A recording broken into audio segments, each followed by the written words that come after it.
Olá, meu nome é Maurício Borges, eu sou educador social e sou um dos fundadores do coletivo RPG Cultura. Nesse vídeo eu gostaria de falar um pouco sobre como nasceu o coletivo e, em especial, o quão importante o programa VAI, o Programa de Valorização a Iniciativas Culturais do município de São Paulo, foi importante para o coletivo. Em 2008, eu era educador em um programa conhecido como Jovens Urbanos, do Itaú Cultural. Enquanto educador neste programa, eu tomei ciência do que o programa vai. Na época, eu atendi um grupo de jovens que, ao final deste programa, teria que elaborar projetos aí de intervenção urbana. Eles fizeram um projeto, fizeram essa intervenção e mandaram um projeto para o edital do VAI, de 2008, e foi aprovado. Eu, enquanto educador, não tinha conhecimento de como funcionava, né, o programa, mas assim que eu tomei conhecimento dele, eu comecei a pensar, por que não escrever um projeto para o programa VAI voltado para o uso do RPG como ferramenta cultural, educativa e tudo mais. Eu jogo RPG desde os 15 anos, já falei isso em outros históricos aqui, e sempre fui educador social. E nunca pensei em como, até então, em como utilizar o RPG como uma ferramenta de trabalho também. Em 2008 eu juntei os meus melhores amigos do ensino médio, propus a eles, falei assim, por que a gente não escreve um projeto para a Secretaria da Cultura? Caso a gente seja aprovado, a gente vai receber um valor para fazer essa atividade acontecer nas regiões periféricas, aqui na Zona Sul, no caso aqui no Grajaú, Parelheiros, né, e Capela do Socorro. E aí eles toparam, falaram assim, que bacana, vamos sim. Né, eu lembro que, inclusive, um dos fundadores, o Arthur, ele falou na época, só da gente não ter que gastar para fazer isso já seria ótimo. Né? Só por ter um recurso aí pra gente tocar essa atividade já seria sensacional. A gente não precisava fazer um projeto, né, exorbitante. Na época, o VAI ele subsidiava em torno de 20 mil reais, né, por projeto. E aí a gente escreveu em 2008 para 2009, e em 2009 foi aprovado. E aí a gente executou essas atividades em Cidade Ademar, né, lá no Castelinho, que é um centro comunitário, que inclusive eu nessa época já estava atuando lá como educador de medidas socioeducativas, de liberdade assistida e prestação de serviços à comunidade. E aí a gente levou esse projeto para ser executado lá no Castelinho. E ele, durante o ano, ele aconteceu. Nos finais de semana, a gente tinha lá as nossas atividades na semana, e no final de semana a gente fazia as sessões de RPG com os jovens da região. Vale lembrar, por exemplo, que nessa época a gente conheceu a Beatriz, que hoje ela faz parte do coletivo, né? Ela está desde o início.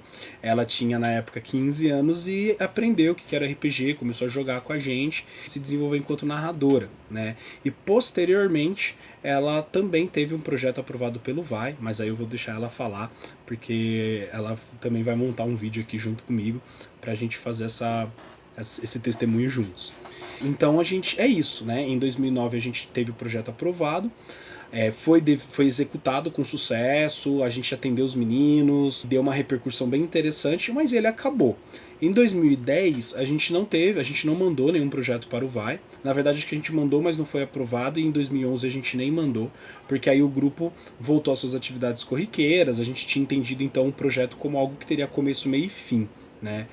Só que em 2012 a gente resolveu tentar de novo e foi aprovado novamente. Né?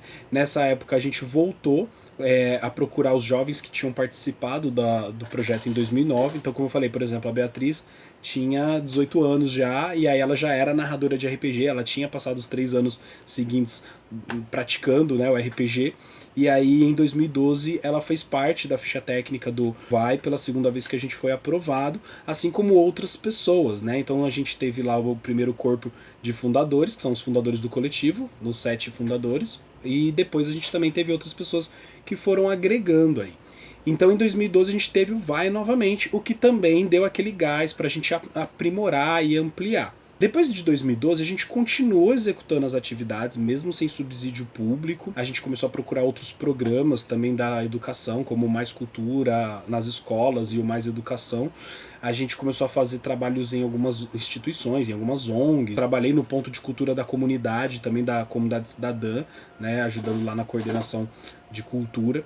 E aí a gente foi tomando uma proporção maior, né? O que antes começou como um projeto passou a se tornar um coletivo. E aí a gente começou a se movimentar mesmo quando não havia subsídio do Vai, né, do primeiro e do segundo.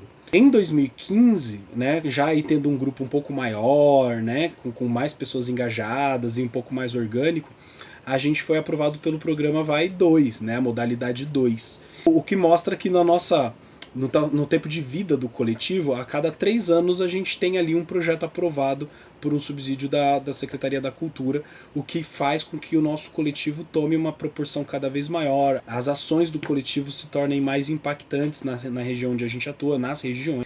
E tanto que hoje, né, como eu falei, a cada 3 anos a gente teve um projeto. Em 2009, em 2012, em 2015 a gente teve o Vai 2, e em 2018, para execução agora em 2019 e 2020, a gente teve aprovado o Fomento à Cultura na Periferia, né, o edital de Fomento à Cultura na Periferia, que é um edital bem maior, e que se não fosse a nossa experiência que foi proporcionada pelo programa Vai, a gente não teria a técnica, o entendimento e a crença de que o que a gente faz é possível.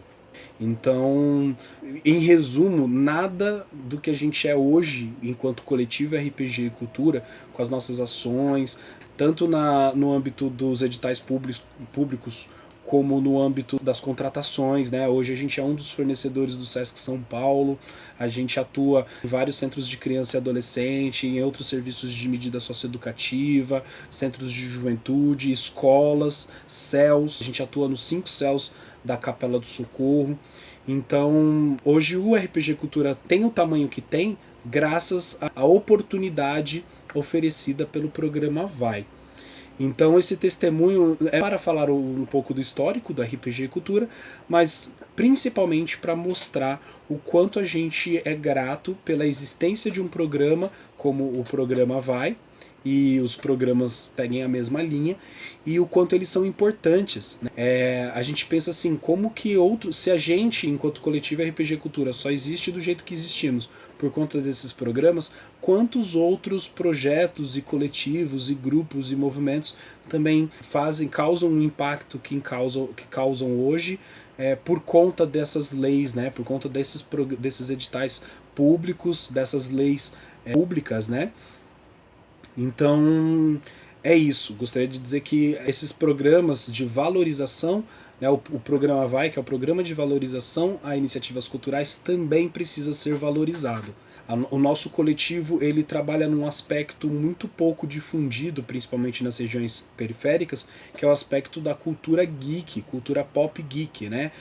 Aquela coisa do nerd, do geek. Então, enquanto que a gente tem muitos projetos culturais que são de origem periférica, né? De origem como o movimento hip hop, os grupos de teatro, a gente tem uma linha aí que a gente surge da periferia, os fundadores do coletivo, os membros do coletivo são pessoas periféricas, mas que vem de uma vertente que não é tão difundida como nas regiões centrais, para um público mais elitizado. E a nossa missão enquanto RPG Cultura é exatamente quebrar esse paradigma, né, de que RPG, cultura nerd, jogos de tabuleiro, necessariamente tem que envolver ali só um público com um poder aquisitivo maior. A gente tem que quebrar essa questão virtual, né, de que, ainda mais hoje com as novas tecnologias, a gente tem acesso melhor do que a gente tinha antigamente a esse tipo de cultura. Que a gente não fala só do acesso financeiro, né? Não adianta só ter dinheiro, ou não adianta só o jogo, né? Um jogo de tabuleiro ou um sistema de RPG ser barato.